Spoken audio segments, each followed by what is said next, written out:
Hello, I am Gregory the Poor Typist, and we have finally reached number 2 of my typewriter collection. A long overdue video, but I was waiting for a couple interesting things to show you because, as you can see, this is a Smith Corona SL-480, and it's one of the big gray electronic beasts. I found this at a thrift store for 15 bucks. It reminded me of my first typewriter, actually.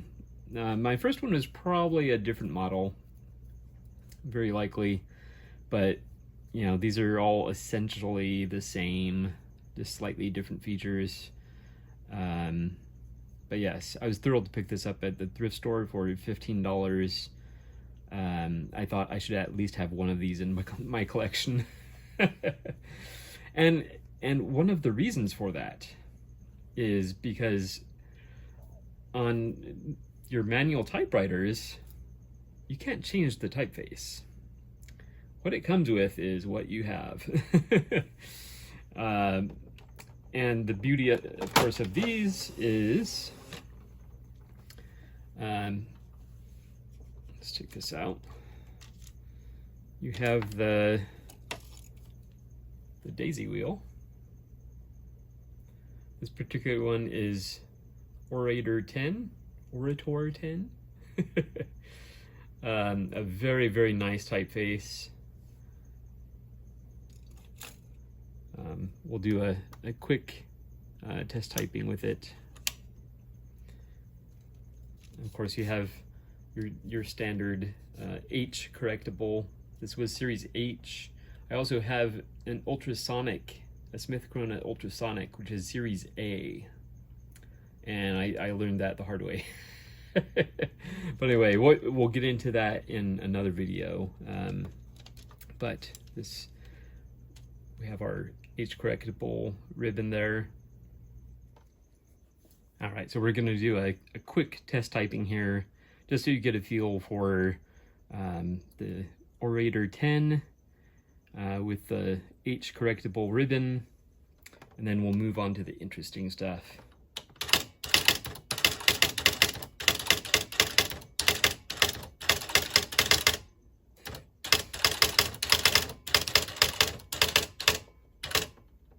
There's a technical name for this type of typeface, where essentially all the letters are uppercase, but some are big and some are small. Yes, so if we can see that. I love this. I especially like doing this for addressing envelopes. Yeah, it's a very, very nice typeface. So I love that about it. We are not here to look at Orator 10 instead. And we're not gonna look at this probably much longer. We'll see. It may make a reappearance. And let's go ahead and take this out. Orator 10.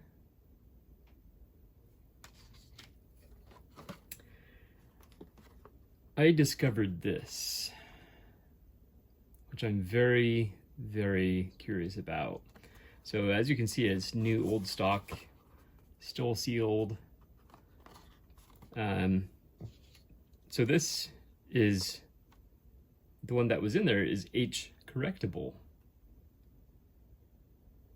Well, this one is H multi-strike, because as you may or may not know, and you can hopefully, let's see if we can, hopefully you can see that. Once you type on this H correctable, that part of the ribbon is done. If you tried to type over it again,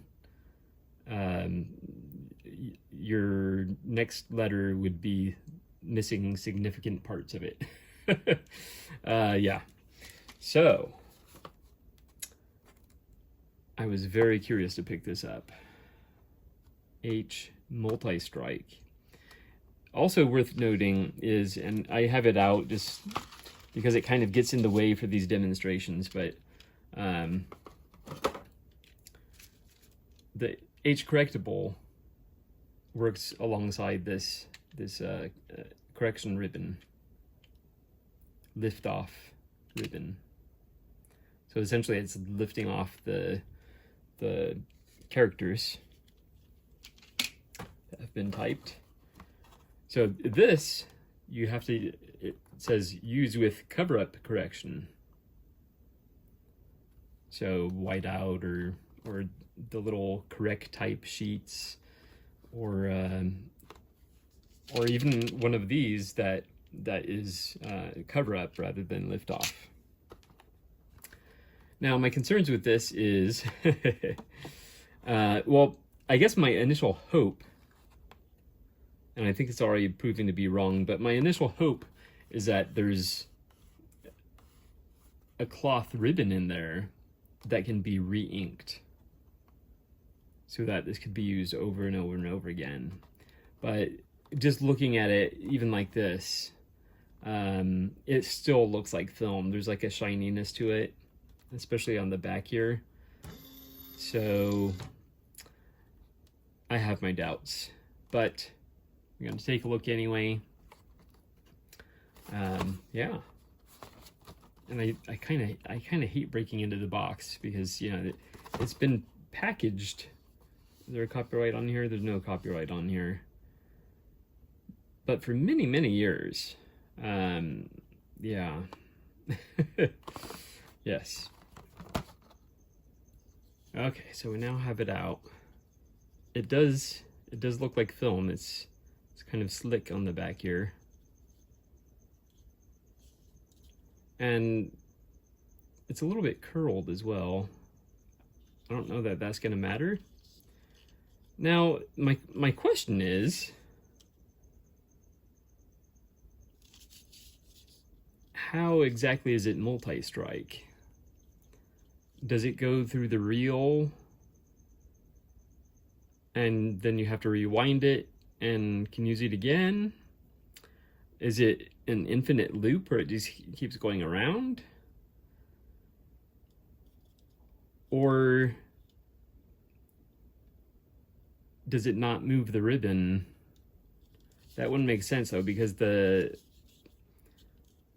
typewriter mechanism moves the ribbon. I don't think it's going to know that this is a multi-strike.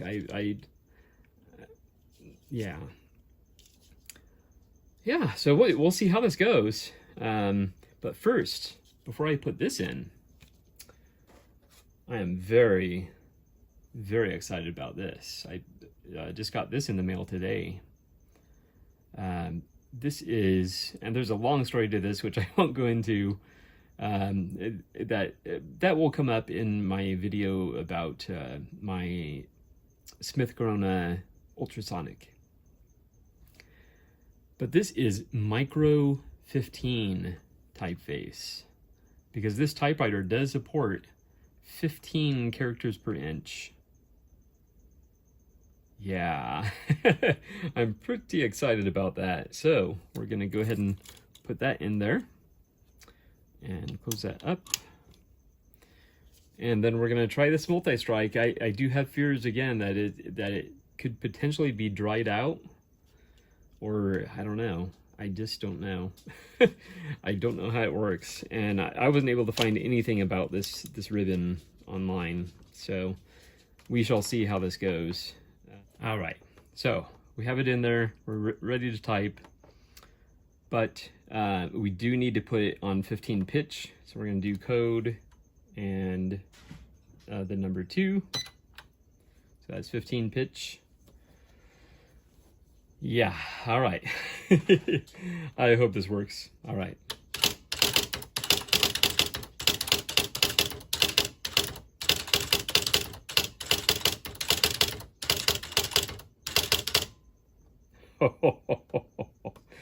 Oh, that's wonderful. That is wonderful. First of all, the ink does work.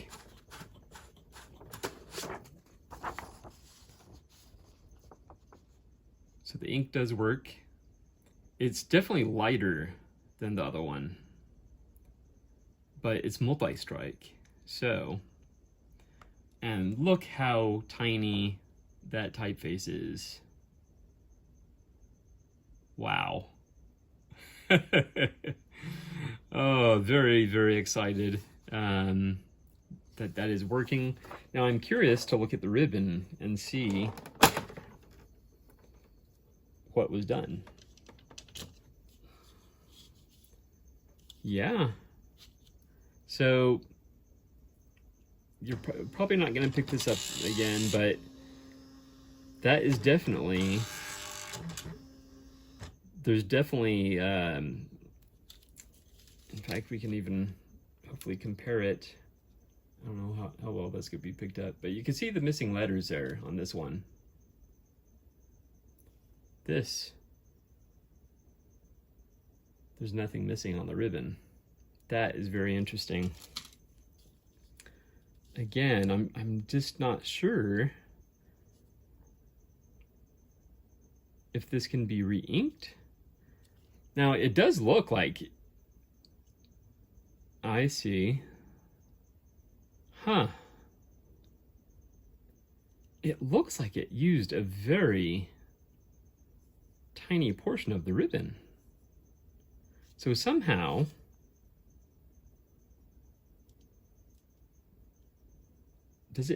how does it know that this is multi-strike? Wow, that's pretty amazing. But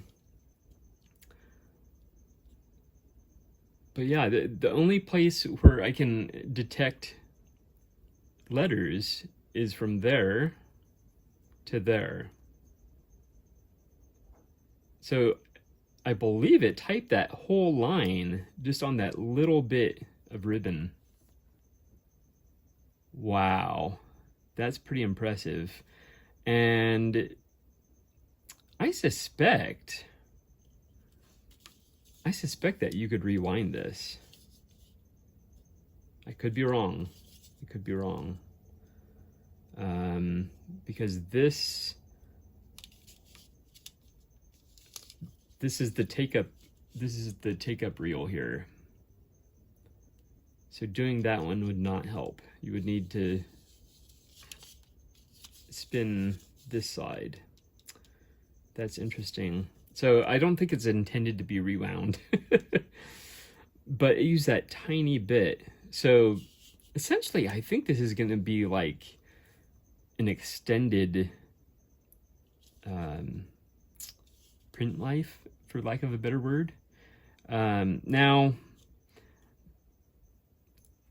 I don't remember offhand how much this cost, but I'm certain it cost more than one of these. So whether or not it's worth it, I don't know. But I am super, super thrilled with the ribbon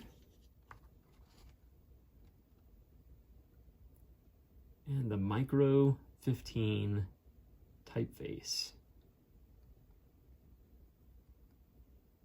Very, very cool. Again, that is lighter, and it's not as crisp. But wow, that's pretty cool. That is pretty cool. And I had never heard of these multi-strikes before. And pardon me. And I did a search online trying to find out information about these, and I wasn't able to find anything. So I may do a video just specifically on these, just try and hunt down whatever information I can on it, so I could do a thorough video about them and how they work and whatnot, other than, you know, what I've just deduced. But yeah, that is very, very cool. Other than that, we'll just quickly, because the typewriter itself is nothing to write home about. But you know, it has all the features you'll need. You have the 3 different pitches, 10, 12, and 15. You have 3 line space settings, 1, 1.5, and 2. You have index up and index down. that essentially just rotates the platen. You could also, of course, use the knob there, but these will do it in particular increments. Just at a guess, half lines. I could be wrong. Whereas this is not ratcheted, so you could do your fine tuning with that. And then we have subscript and superscript. That's an awesome feature. And then it has these auto features. You can center a line. So essentially it'll put a line in memory, and then when you hit enter, it'll write it out centered. You can underline individual words, or you could underline all. So this would even put the underlines under like spaces and punctuation and that sort of thing. And then auto return. That's a nice feature. That's something I've seen a lot on like the thermal typewriters, and it comes in really handy because it's like you're on a computer in a way, in that you can just keep typing, not have to worry about where to hit return and all that. So that's a great feature to just keep going, just write and not worry about the mechanics. So that's a great feature. You do have your tabs. You have your special characters. You can do bold, which I believe, I could be wrong, but I believe to achieve bold, it strikes multiple times, moving the print head just slightly to the side. I could be wrong on that. You can do half spaces. Relocate. Some of these features I'm not too sure about, like the D tab. I don't know if that's to delete a tab. I don't know. Paragraph. I'm thinking maybe that automatically skips down and indents. I could be wrong. Relocate would basically return to where you were typing before.